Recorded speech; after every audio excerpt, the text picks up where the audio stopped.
Ladies and gentlemen, welcome back to Ringside Cinema.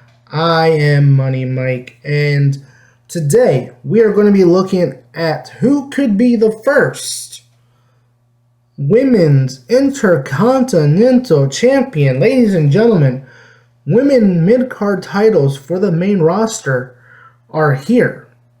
Well, at least on Smackdown. The Women's United States Championship has officially been announced.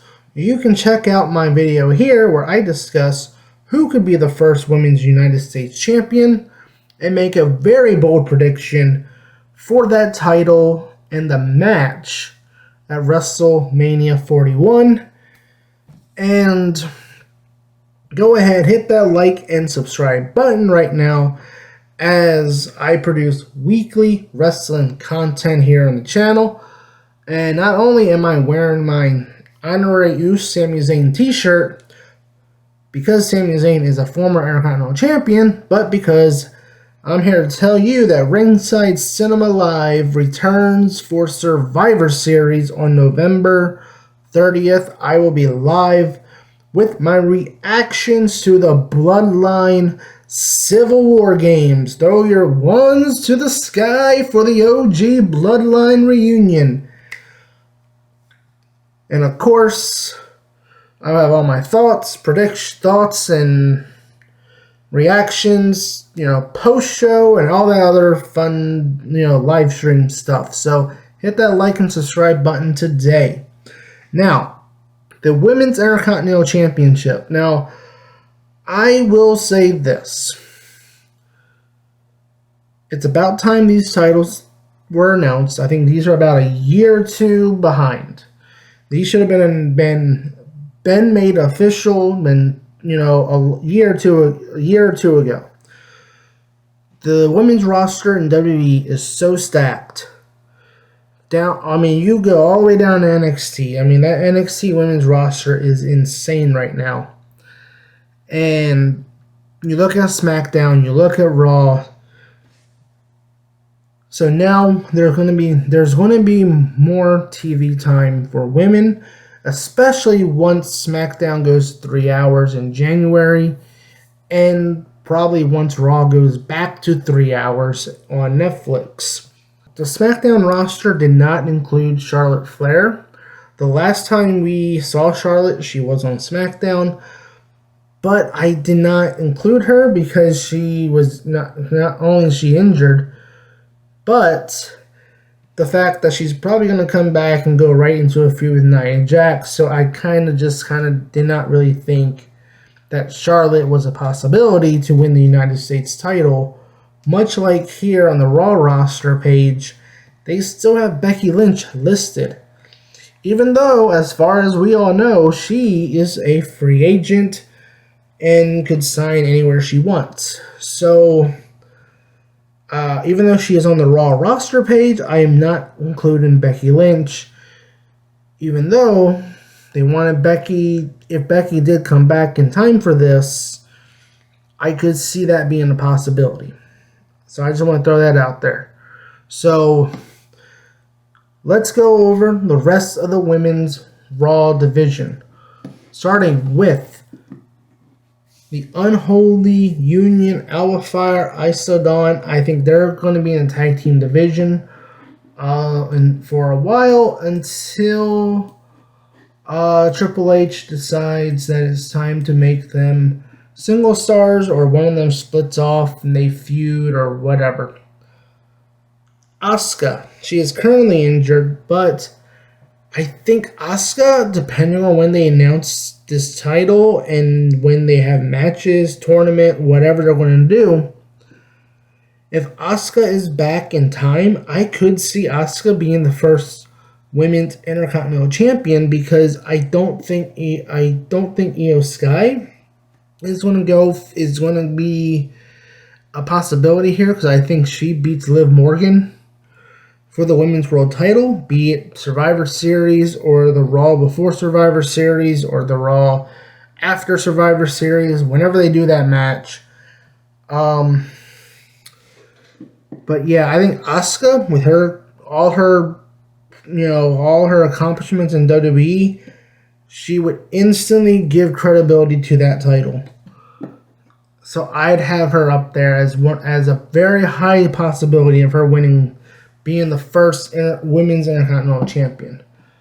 Dakota Kai right now, probably not. But again, I think, just like I said, I think Dakota Kai and a lot of women on the Raw roster will benefit from this because there's not enough TV time as it is, because Raw was so focused on Rhea and Liv that literally no other women were really even involved in the women's world title picture. So yeah, I'm happy that there's going to be a future women's Intercontinental Championship at some point.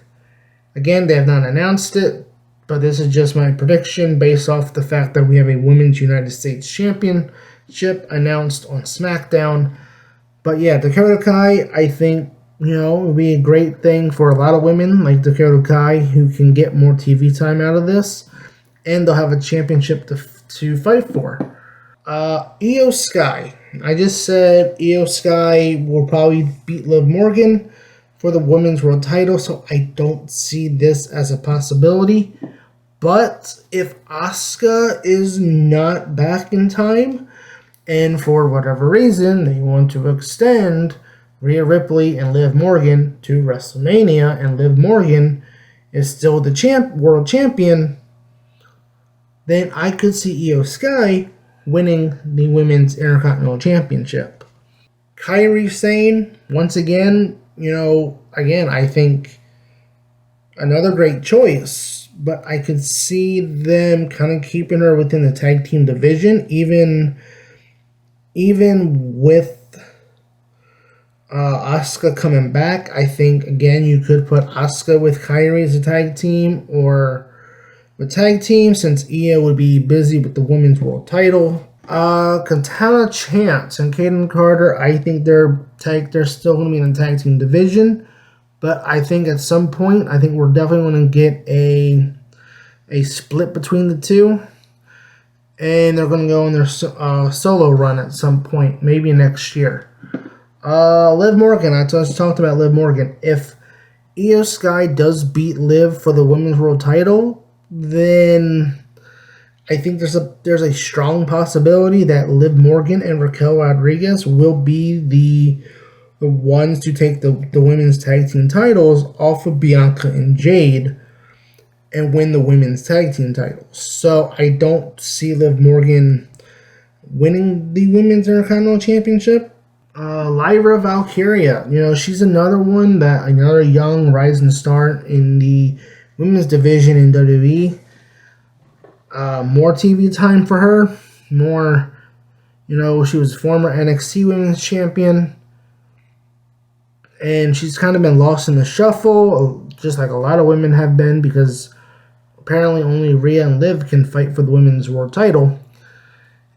And so yeah, this gives women like Lyra a more opportunity to show what they can do, more TV time, yada yada yada. I know I'm repeating myself, but this is essentially what this title does, and what the Women's United States Championship does, is that it gives women who haven't been on TV or haven't been able to get on TV because of not having any stories. Now they'll have a story, they'll have a championship to go after. And again, Lyra is a rising star in the company, so if they wanted to have someone give this title to someone new like her, I could see that as a possibility. Maxine Dupree. Seems like they really like her more as a manager for the Alpha Academy, so I guess that's not really going to be a possibility for her, but I could definitely see her at least in the tournament for it. Natalya, if they want to reward her for her loyalty and her dedication to the WWE, because she just signed a new 5-year contract or whatever, then yeah, Natalya, she's been around for a while. she could put someone over. You know, it works. Rhea Ripley, she's injured, and again, I don't really see her winning this title. I think she's just going to be bound for the women's world title when she comes back, whether that's against Io Sky at WrestleMania or Liv Morgan. Scarlett, you know, to me, again, I think like Maxine Dupree, I would like to see, I think it would be a big benefit for both of them, Maxine and Scarlett, to that there is a mid-card championship to chase, because we haven't really seen them in the ring. So this does allow them more time in the ring. And I think, you know, Final Testament really needs something to get them going other than being the team that makes tag teams split apart. So I just want NXT Shayna Baszler back. I mean, is that too much to ask for? Instant credibility. Shayna Baszler, if you turn Shayna Baszler back into her NXT character, then she makes a great first women's Intercontinental champion. Sonya Deville right now, probably not. And then you have Selena Vega, which she is actually in the LWO on Raw, but I don't see this being a possibility for her either, even though I do think Selena is kind of in that same category that Minchin is in, where I think she would make a great mid-card champion at some point. If I have to choose who's going to be the first women's Intercontinental champion, then it's going to be Asuka. I think if Asuka is not back in time before they announce this, then it's going to be Io Sky.